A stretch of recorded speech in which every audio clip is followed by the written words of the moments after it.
และบอกเนาะย่าน FC เข้าใจผิดว่าตุกคำนี่ป้าถิ่มน้องมะนาวแล้วคือบ่เห็นโทรเห็นติดต่อหาเนาะตุกคำก็ได้มาออกมาบอกตามนี่แหละพี่น้องเอ้ยเนาะตามที่ตุกคำบอกมานี่แหละเรื่องราวเป็นจังไดก็ประมาณนี้แบบนี้พี่น้องเอ้ยเนาะเพราะว่าเนาะเรื่องราวก็คือว่าคนแหละสำหรับน้องมะนาวเรื่องน้องมะนาวนี่คือตุกคำว่าคนแหละตุกคำบ่ได้ป้าได้ถิ่มเพิ่นเด้อพี่น้องเอ้ยเนาะตุกคำก็ยังให้กำลังใจคือเก่าแล้วก็ช่วยเหลือแพงคือเก่าพี่น้องเอ้ยเนาะถึงแม้ว่าน้องมะนาวจะเป็นคนจังซั่นจังซี่ตุกคำก็บ่ได้เคยเก็บมาใส่ใจบ่ได้คิดดอกเนาะพี่น้องเอ้ยมันก็มี FC คอมเมนต์แน่ทักเข้ามาถามแน่แล้วก็โทรมาคุยนำแน่พี่น้องเอ้ยเนาะเพราะว่าFC ที่บ่มักแม่น้องมะนาวก็หลายพี่น้องเอ้ยเนาะFC ที่สงสารน้องตูนก็หลายคือกันพี่น้องเอ้ยเนาะทุกคำได้ออกมาบอกแล้วก็เฮ็ดคลิปบอกทุกคนเนาะบอกFC ของน้องมะนาวนำพี่น้องเอ้ยเนาะบางคนโทรมาว่าทุกคำผิดดูคำปันสุขคนสู่ชีวิตผ่านมรสุมท้องทับลงในใจเจอเรื่องร้ายทำให้เหลือเรี่ยวแรงแต่หัวใจยังไม่แพ้ไม่เคยสิ้นแสงสวัสดีครับและสบายดีเด้อพ่อแม่พี่น้อง FC หมู่เพื่อนเบิดทุกคนทุกท่านบ่ว่าสิเป็นพี่น้องฝั่งไทยฝั่งลาวหรือต่างประเทศก็ยินดีต้อนรับเข้าสู่ช่อง YouTube ทุกคำปันสุขพี่น้องเอ้ยเนาะมาเจอพ่อทุกคำวันนี้พี่น้องอยู่ห้องคือเก่าเนาะฮ้อนพี่น้องเอ้ยหน้าฮ้อนแล้วก็ฮ้อนเนาะแดดก็แห้งแต่เงินไหลแค่ย่อยพี่น้องเอ้ยเนาะวันนี้พี่น้องทุกคำก็ออกมาบอก FC เนาะหรือว่าแจ้งข่าวเนาะเป็นข่าวดีบ่คือข่าวร้ายพี่น้องเอ้ยเนาะก็บอกเรื่องราวของน้องมะนาวพี่น้องเอ้ยเนาะเพราะว่ามี FC เนาะแต่คำว่าถามทุกคำว่าเป็นอะไรเนาะ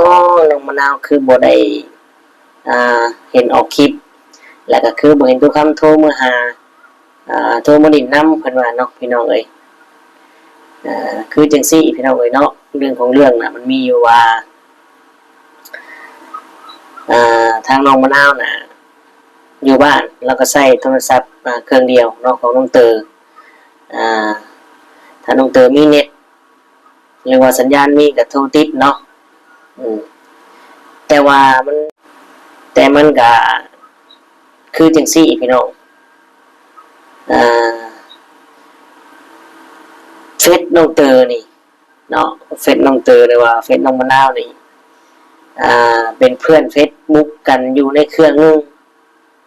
เนาะพอตัวคำมีโทรศัพท์2เครื่องตอนนั้นเนาะเครื่องเก่าเครื่องนั้นก็ไม่ได้ถ่ายคลิปพี่น้องเอ้ยเนาะ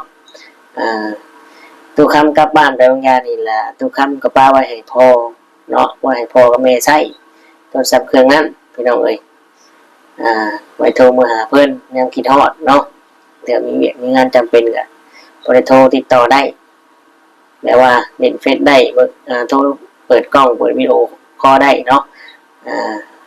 เครื่องเก่าเราสิใช้แบบโนเกียเนาะพี่น้องโนเกียรุ่นตะกี้บ่ได้พี่น้องเอ้ยเนาะทุกคำเลยเอาเครื่องนั่นน่ะ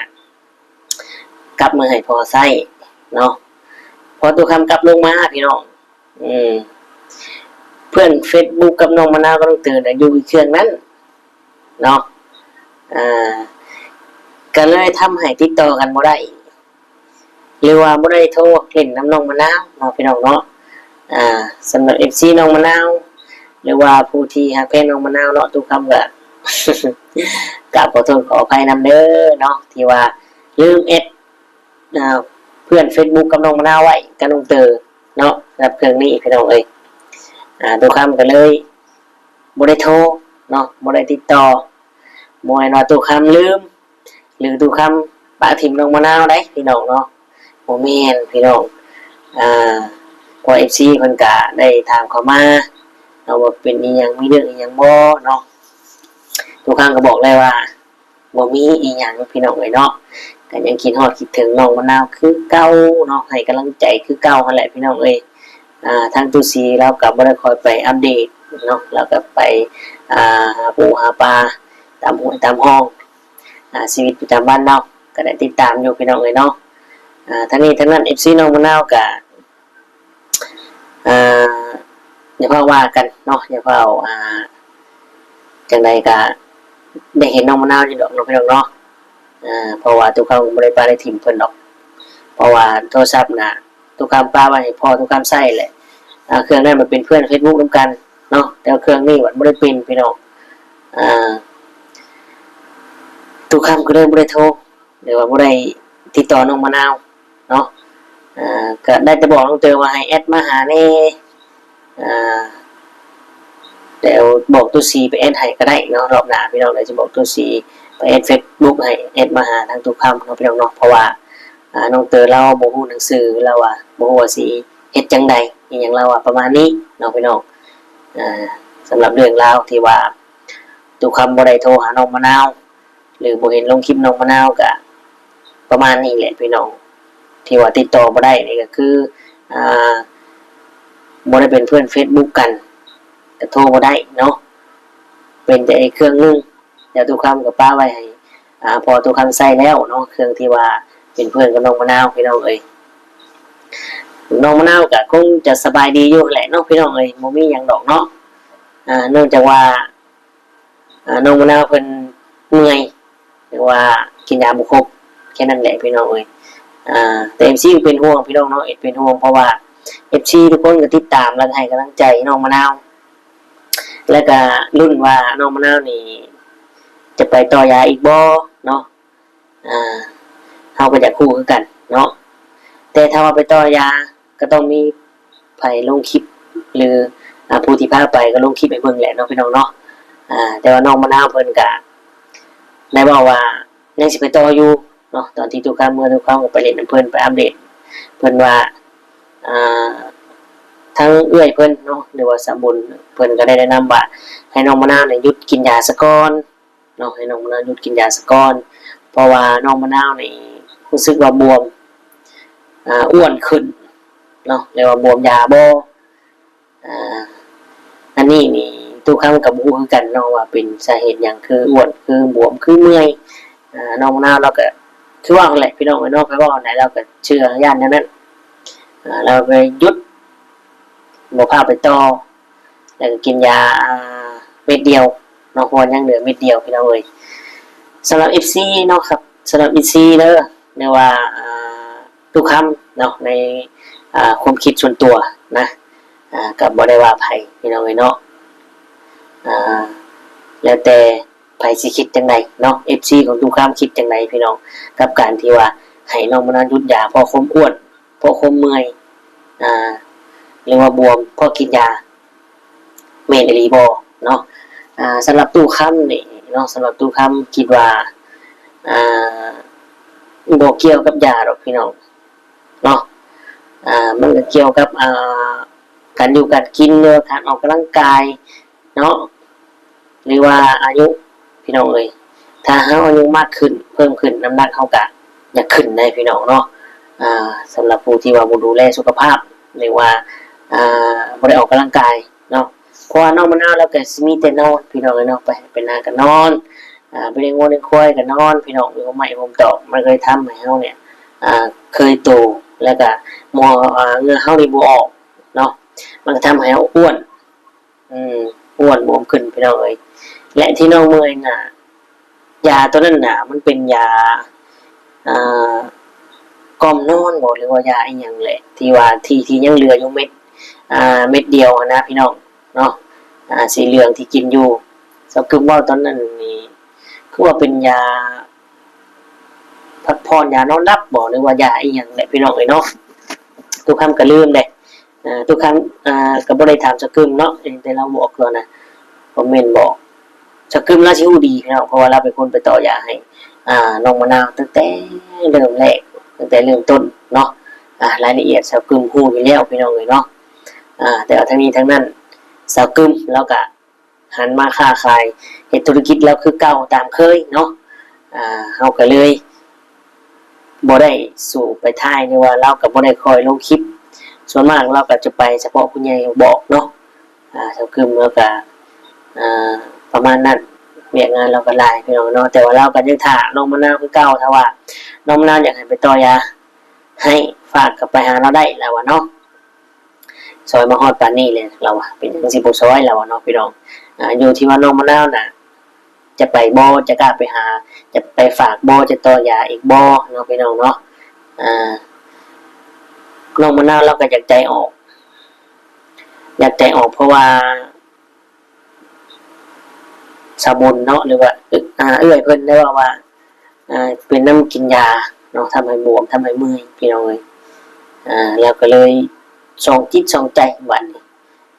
กับบ่มีไปอยากไปต่อให้แน่กับเข้ากันกับที่ว่ากินแล้วบวมนี่มันลดทำให้น้องมะนาววันไหวลังเลเนาะพี่น้องเนาะพอน้องมะนาวก็เมื่อยอีหลีบาดนี่พี่น้องเมื่อยอีหลีแล้วก็อ้วนขึ้นอีหลีเนาะเพิ่นก็เลยแฮงคิดลายพี่น้องเลยสำหรับน้องมะนาวเนาะทุกคำก็อ้วนขึ้นได้พี่น้องเลยครูเนาะขนาดทุกคำออกกำลังกายได้นี่ก็ยังอ้วนขึ้นเนาะพี่น้องนี่แต่ว่าคือว่าหันแหละพี่น้องเลยเนาะติดตามให้กำลังใจกันพี่น้องเลยเนาะเดี๋ยวจักมือเดี๋ยวทุกคำจะโทรหาตู้ซีเนาะหรือว่าให้ตู้ซีไปอัปเดตทำข่าวน้องมะนาวนี่เนาะ FC คิดฮอด FC อยากเห็นเพราะว่าทางทุกคำก็ติดต่อบ่ได้โทรเพราะว่าบ่ได้เป็นเพื่อน Facebook เครื่องนี้เนาะก็เลยบ่ได้โทรพี่น้องมีแต่ว่าให้ทางตู้ซีนี่ไปอัปเดตไปเบิ่งเนาะFC จะได้เห็นว่า FC คิดฮอดน้องมะนาวพี่น้องเอ้ยเนาะ FC คิดฮอดน้องมะนาวทุกคำก็เลยออกมาชี้แจงและบอกเนาะย่าน FC เข้าใจผิดว่าทุกคำนี่ป้าถิ่มน้องมะนาวแล้วคือบ่เห็นโทรเห็นติดต่อหาเนาะทุกคำกะและมาออกมาบอกตามนี่แหละพี่น้องเอ้ยเนาะตามที่ทุกคำบอกมานี่แหละเรื่องราวเป็นจังไดก็ประมาณนี้แบบนี้พี่น้องเอ้ยเนาะเพราะว่าเมื่อบางอย่างในทุกครั้งก็บ่ได้เอาจากเครื่องนั้นลงมาพี่น้องเอ้ยสำหรับเรื่องน้องมะนาวเนาะสำหรับ YouTube พี่น้องสายบุญบ้านเฮาเนาะช่วงนี้ก็ยังปกติ ยังปกติแล้วก็อัปเดตลงปกติพี่น้องเลยเนาะทุกคำก็ได้ติดตามเนาะเอาสวัสดีพ่อใหญ่ป่องน้ำเด้อเนาะถ้าว่าเขาเบิ่งคลิปทุกคำอยู่กะสวัสดีครับเนาะสวัสดีทุกคำติดตามแล้วอยู่เบิ่งแล้วอยู่พี่น้องสำหรับพ่อใหญ่ป่องเนาะแล้วก็ว่าแบบมีเหตุผล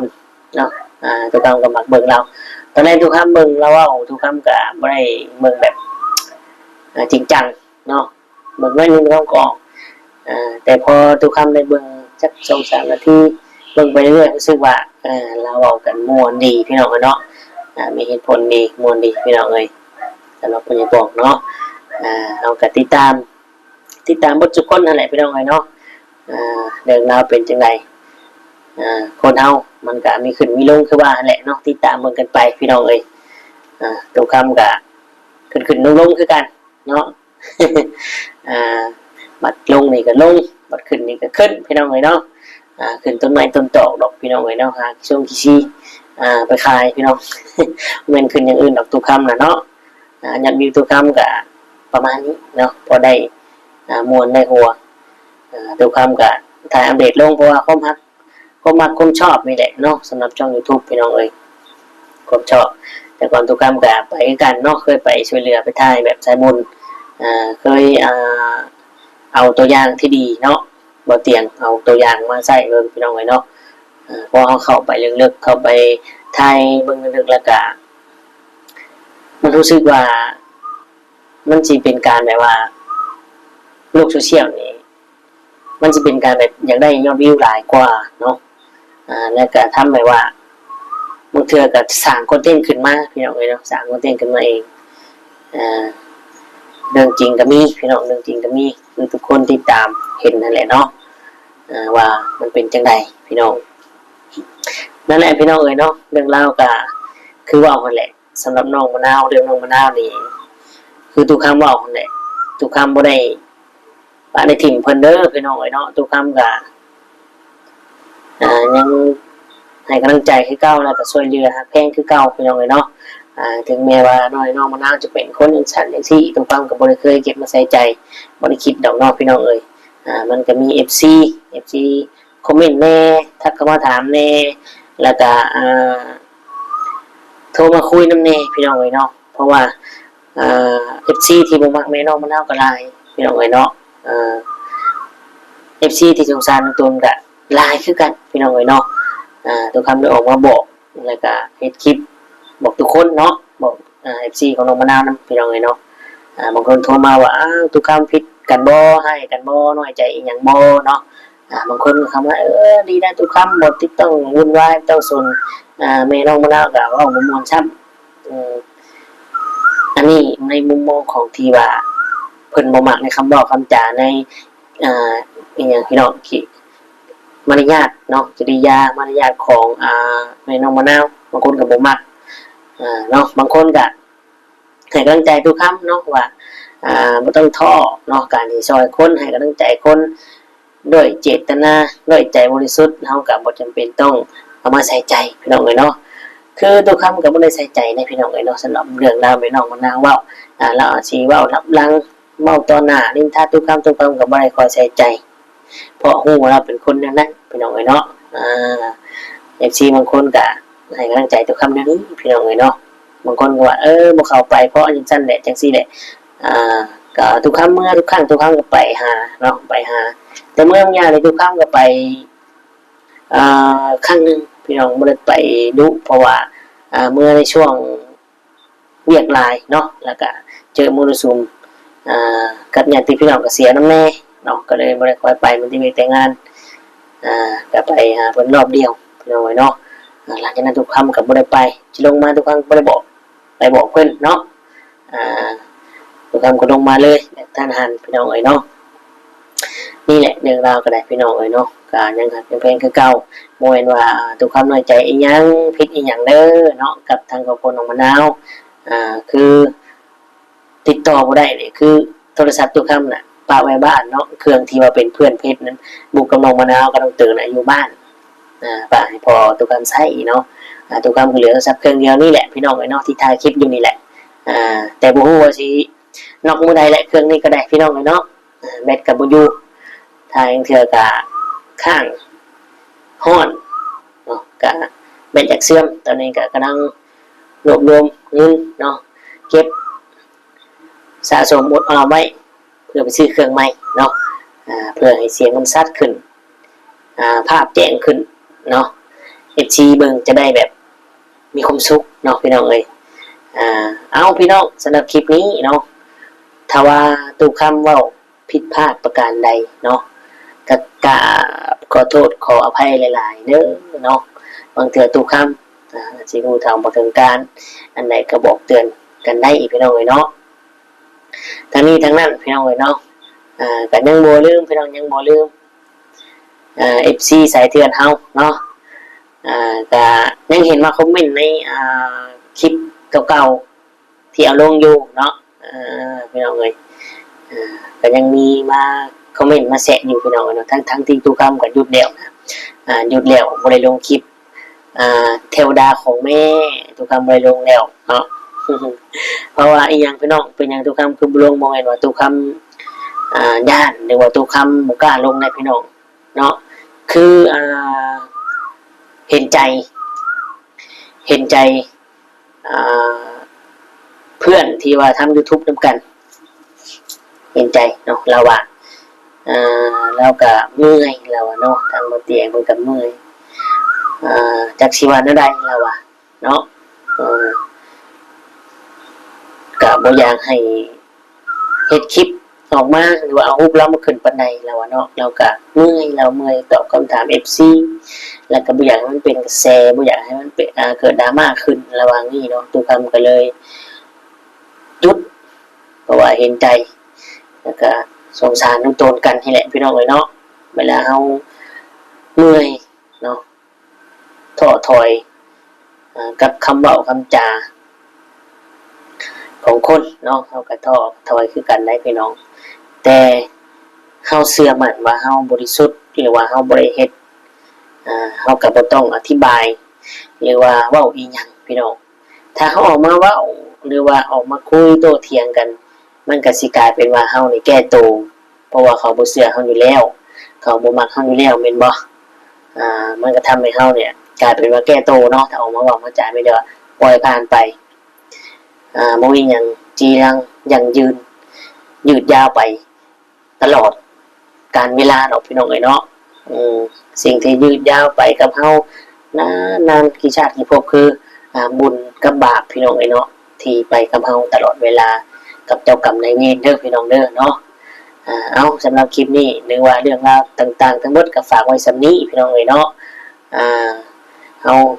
ทุกคำเองก็บ่ได้มีอคติอีหยังกับไผทั้งสิ้นเนาะเขาเอาด้านไหนเข้ามาทุกคำก็เอาด้านนั้นครับเอาด้านไล่ทุกคำก็เอาด้านไล่ครับเนาะด้านดีทุกคำก็ด้านดีรับ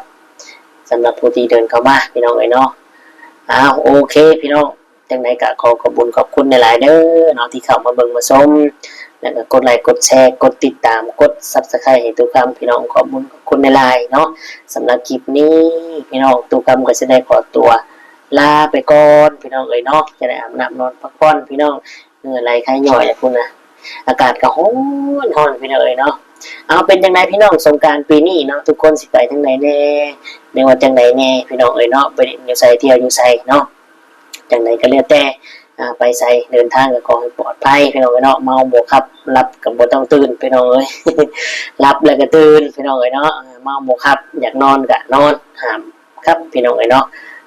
ในช่วงเทศกาลทุกคำก็บ้านก็คงสิบ่ได้กลับแล้วก็สิบ่ได้ไปเล่นทางใดเนาะมีแต่ว่าเฮ็ดงานเฮ็ดเวียกพี่น้องเอ้ยเนาะหารับจ็อบส่งสงกรานต์เพราะว่ารู้สึกว่าจะมีงานรับจ็อบอยู่พี่น้องเอ้ยเนาะเขาก็ยังบ่รู้แน่ชัดว่ารับจ็อบแบบใดเนาะทางลูกค้าหรือว่าทาง FC เพิ่นได้เห็นในความสามารถของทุกคำเนาะจะเอิ้นใช้บริการพี่น้องเอ้ยเนาะให้ไปรับจ็อบในช่วงเทศกาลอย่างก็ว่าประมาณนั้นแหละพี่น้องเอ้ยโอเคทุกคำก็คือสิได้กล่าวคำว่าสวัสดีครับและสบายดีเด้อพ่อแม่พี่น้องเบิดทุกคนทุกท่านบ๊ายบาย